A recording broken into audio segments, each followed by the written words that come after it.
우리는 살아가며 무언가를 얻기 위해 최선을 다합니다. 하지만 때로는 손에 무언가를 꽉 쥐고 있으면서도 정작 가장 소중한 것을 잃어버리기도 합니다. 오늘 우리는 렘브란트의 그림, 탕자의 귀향, 한 구석에 서 있는 한 사람에게 주목해 보려 합니다. 그는 아버지의 집을 한 번도 떠난 적이 없는 성실한 아들이었습니다. 하지만 동생이 돌아와 잔치가 벌어졌을 때 그는 기뻐하는 대신 분노하며 두 손을 꼭 움켜쥐었습니다. 몸은 아버지 곁에 있었지만 마음은 그 누구보다 먼 곳에 있었던 집안의 잃은 자였기 때문입니다. 오늘 우리는 스스로에게 정직하게 물어보려 합니다. 나는 지금 아버지를 사랑하는 아들로 이 자리에 있습니까? 아니면 보상을 바라는 종으로 서 있습니까? 열심히 일하고 헌신하면서도 정작 아버지와의 친밀함을 놓치고 살았던 우리의 모습을 정직하게 대면해 봅시다. 집 밖으로 나가 둘째 아들을 맞이하셨던 아버지가 이제 다시 집 밖으로 나와 굳게 닫힌 우리의 마음 문을 두드리고 계십니다. 오늘 이 예배를 통해 움켜쥐었던 두 손을 풀고 아버지가 베푸신 사랑의 잔치 안으로 기쁘게 걸어 들어가는 회복의 시간이 되기를 소망합니다.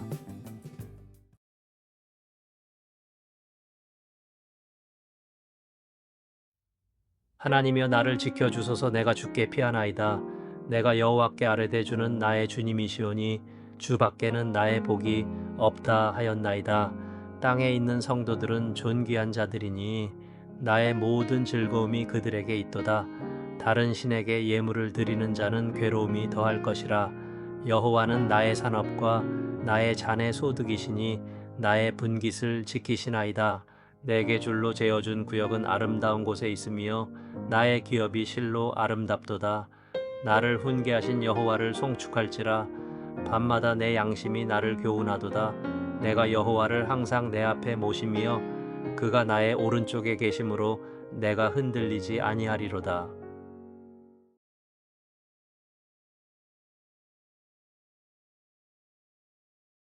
맏아들은 밭에 있다가 돌아와 집에 가까이 왔을 때에 풍악과 춤추는 소리를 듣고 한 종을 불러 이 무슨 일인가 물은데 대답하되 당신의 동생이 돌아왔으마에 당신의 아버지가 건강한 그를 다시 맞아들이게 됨으로 인하여 살진 송아지를 잡았나이다 하니 그가 노하여 들어가고자 하지 아니하거늘 아버지가 나와서 권한대 아버지께 대답하여 이르되 내가 여러 해 아버지를 섬겨 명을 어김이 없거늘 내게는 염소 새끼라도 주어 나와 내 벗으로 즐기게 하신 일이 없더니 아버지의 살림을 창녀들과 함께 삼켜버린 이 아들이 돌아옴에 이를 위하여 살진 송아지를 잡으셨나이다.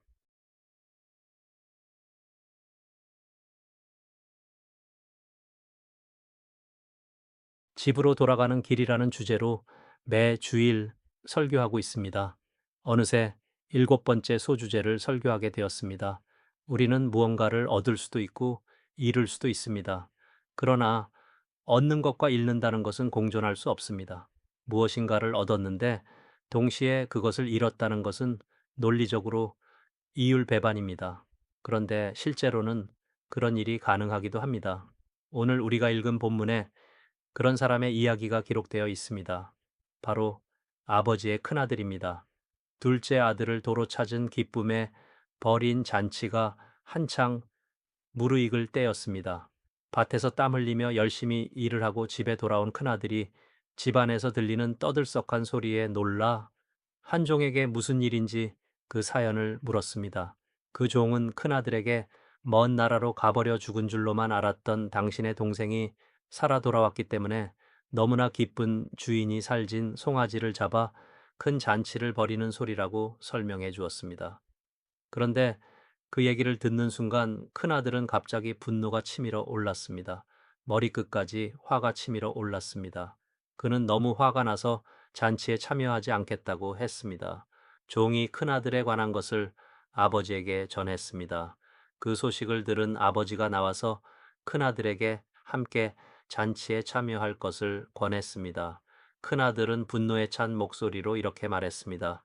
여러 해를 아버지를 섬기며 불순종한 적이 없는 저에게는 염소 새끼 한 마리라도 내주어 친구들과 즐기게 하신 일이 없었는데 아버지의 재산을 허비한 작은 아들을 위해서는 송아지를 잡으셨네요.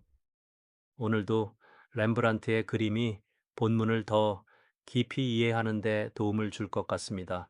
그림을 보시면 오른쪽에 서 있는 사람이 바로 큰아들입니다.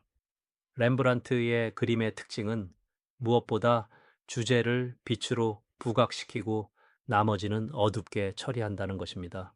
그래서 빛이 가는 곳을 보면 그가 그림을 보는 사람들에게 무엇을 전달하려고 했는지를 알 수 있습니다. 그런데 그의 그림인 탕자의 귀향을 보면 아버지의 얼굴에도 빛이 가고 있지만 동시에 큰아들의 얼굴에도 빛이 가고 있는 것을 볼 수 있습니다. 그것은 무엇을 의미합니까? 렘브란트는 자신의 그림 속에서 아버지만큼이나 큰아들을 부각시키고 싶어 했던 것이 틀림이 없습니다. 그 중에서도 그림 속 큰아들의 표정을 잘 보십시오. 그는 냉담한 표정 뒤에 마음에서 일어나는 분노를 감추고 말없이 서서 아버지 품에 안긴 동생을 정말 무섭게 내려다보고 있습니다. 그의 손을 자세히 보십시오. 아버지의 손과는 달리 두 손을 모아 꼭 쥐고 있습니다.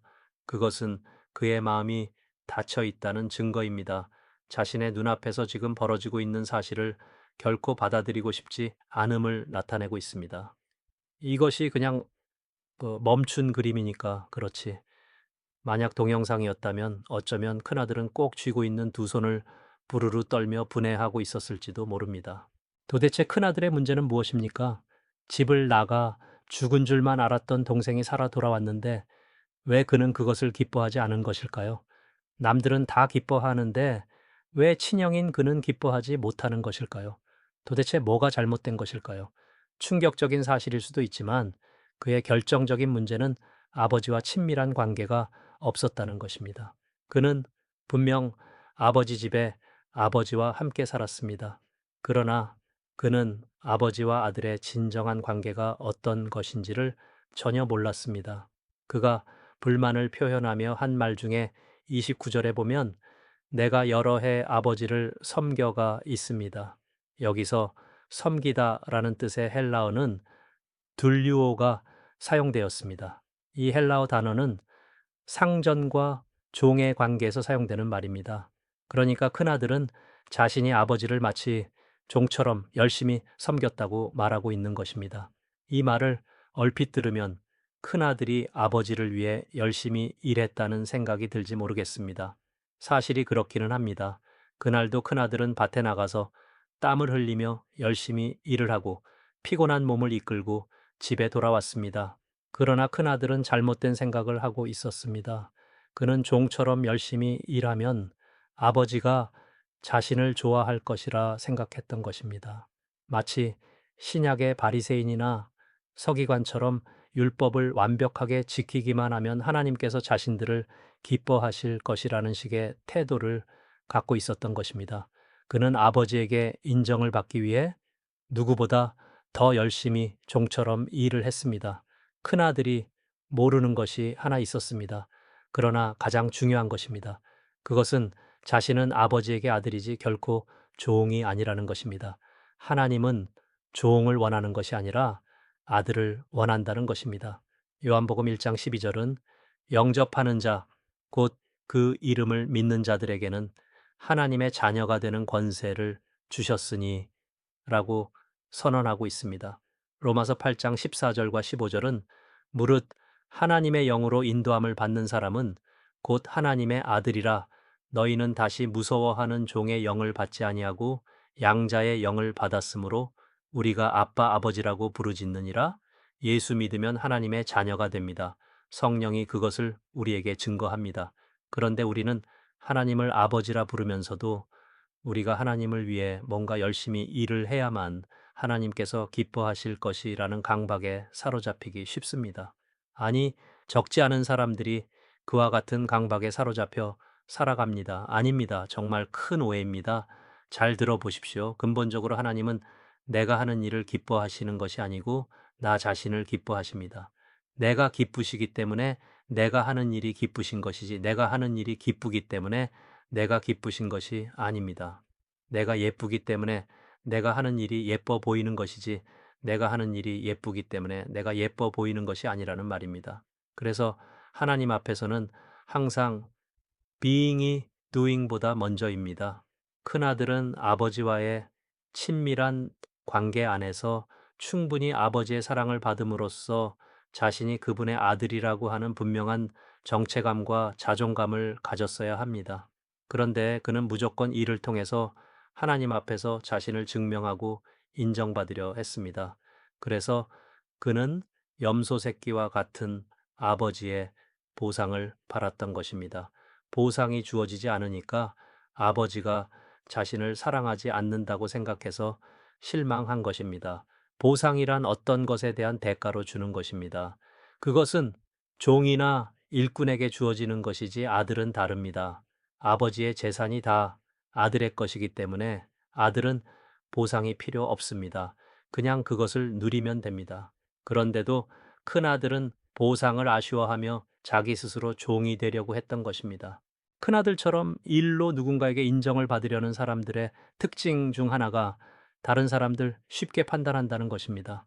자신이 열심히 일했기 때문에 그렇지 않은 사람을 판단하고 비난하는 경향이 아주 강합니다. 자신의 열심과 성취가 바로 율법처럼 사람들을 평가하는 잣대가 되기 때문입니다. 그래서 나 자신도 모르게 율법주의자가 되고 맙니다. 누가복음 10장에 보면 마르다와 마리아의 이야기가 기록되어 있습니다.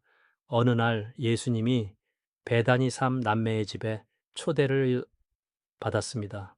언니 마르다는 예수께 맛있는 음식을 대접하려고 바쁘게 일했습니다. 그런데 그 시간에 동생 마리아는 예수님 앞에 앉아 그분의 얘기를 들었습니다. 자신은 바쁘게 일을 하는데 예수님 앞에 앉아 있기만 하는 동생의 화가 난 마르다는 예수님에게 마리아에게 언니를 도우라고 말해달라고 부탁합니다. 그 말은 예수께 마르다 편을 들어달라는 요청입니다. 그런데 예수님은 언니를 돕지 않는 마리아를 야단치지 않으셨습니다. 예수님을 대접하려고 열심히 일한 마르다가 잘못한 것은 아무것도 없습니다. 동시에 예수님 앞에서 열심히 말씀을 들은 마리아도 잘못한 것은 없습니다. 그러면 무엇이 문제입니까? 마르다는 마리아를 판단하지 말았어야 합니다. 교회에서 열심히 일하시는 분들이 조심해야 할 것이 바로 그것입니다. 우선 내가 하는 것이 일이 아니라 아들로서 누리고 있는 것인가 아니면 종으로 노동하고 있는 것인가입니다. 또 내가 하는 일이 아버지를 향한 사랑의 고백인가 아니면 아버지의 사랑을 받으려는 나의 노력인가 입니다. 또 내가 하는 일이 아버지께 드릴 열매인가 아니면 내 의를 인정받으려는 도구인가 입니다. 또 내가 하는 일이 감사의 제목인가 아니면 불평의 제목인가 입니다. 만약 종의 노동과 사랑받기 위한 노력과 의로워지려는 도구와 불평의 제목이라면 우리 역시 큰아들처럼 아버지의 집에 있는 잃은 자일지 모릅니다. 오늘 본문을 깊이 묵상해 보면 너무 큰 감동이 밀려오는 것이 있습니다. 바로 아버지 때문입니다. 큰아들이 동생의 잔치에 참여하기를 거부하고 있을 때였습니다.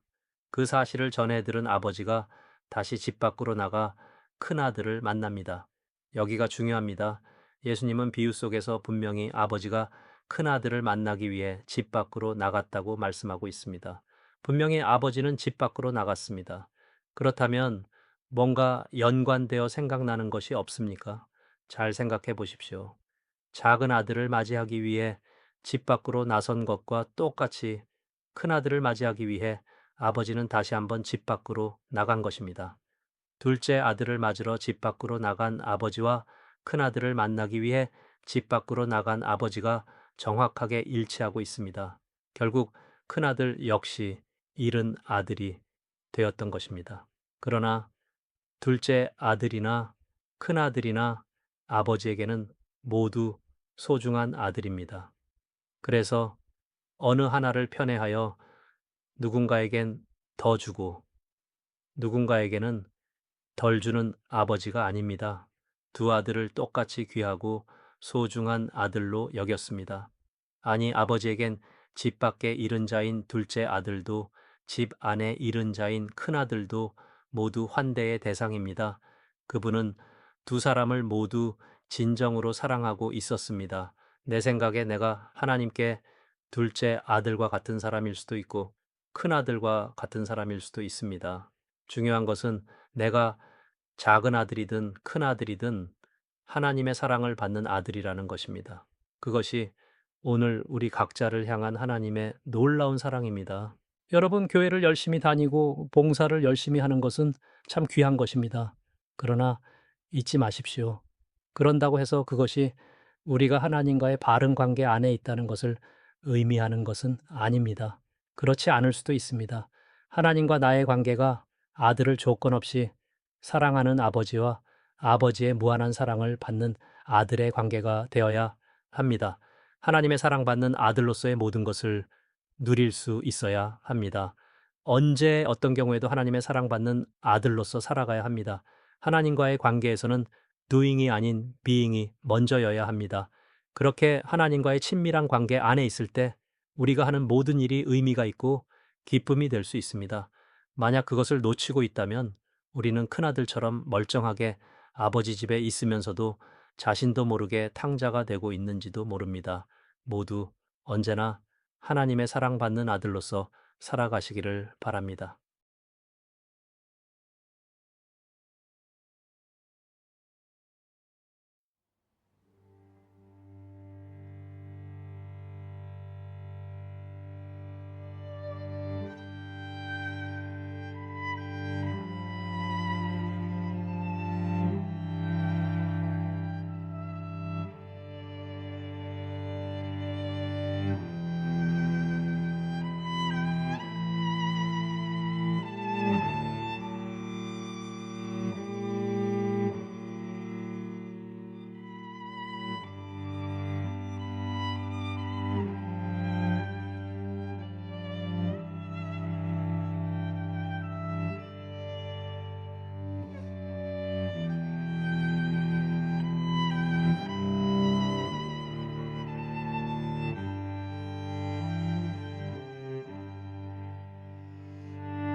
사랑하는 하늘아버지, 오늘 우리는 아버지의 집 마당에 서 있으면서도 마음은 저 멀리 먼 나라를 헤매고 있었던 큰아들의 모습을 보았습니다.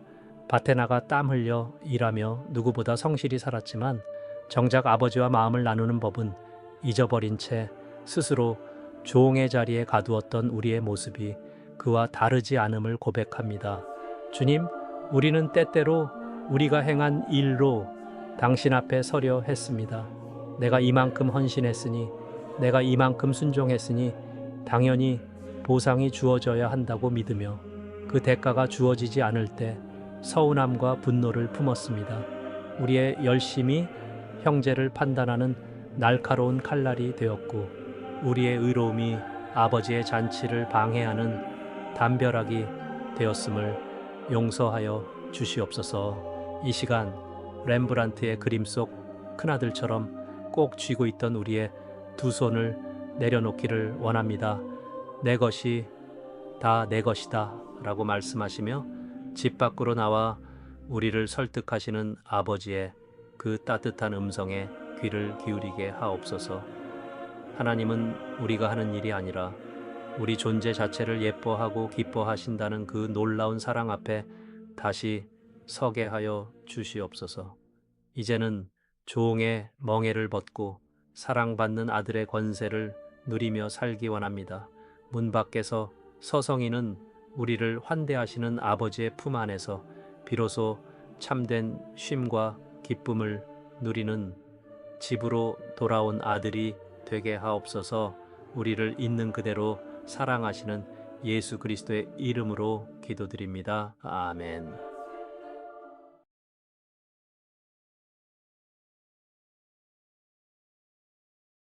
집으로 돌아가는 길, 그 일곱 번째 여정에서 우리는 집 안에 있으면서도 길을 잃어버린 한 사람을 만났습니다. 성실함이라는 감옥에 갇혀 아버지를 아버지라 부르지 못하고 주인으로 섬겼던 큰아들입니다. 그는 왜 그토록 분노했을까요? 왜 동생을 위한 잔치에 발을 들여놓지 못했을까요? 사실 아버지의 모든 것은 이미 그의 것이었습니다. 하지만 그는 자신이 가진 것에만 집중하느라 정작 그것을 주신 아버지를 잃어버렸습니다. 다음 주일 우리는 이 긴 여정의 마지막 마침표를 찍으려 합니다. 우리가 잃은 자가 되지 않을 수 있는 두 가지 비결, 바로 조건을 넘어선 감사와 하나님의 마음을 헤아리는 거룩한 공감에 대하여 이야기 나눌 것입니다. 보이지 않는 본질을 향해 내딛는 그 걸음 속에 진정한 예배가 있습니다. 내 마음의 길이 하나님의 마음을 따라갈 때 우리는 더 이상 방황하지 않습니다. 집으로 돌아가는 길, 그 마지막 시간에 여러분을 초대합니다.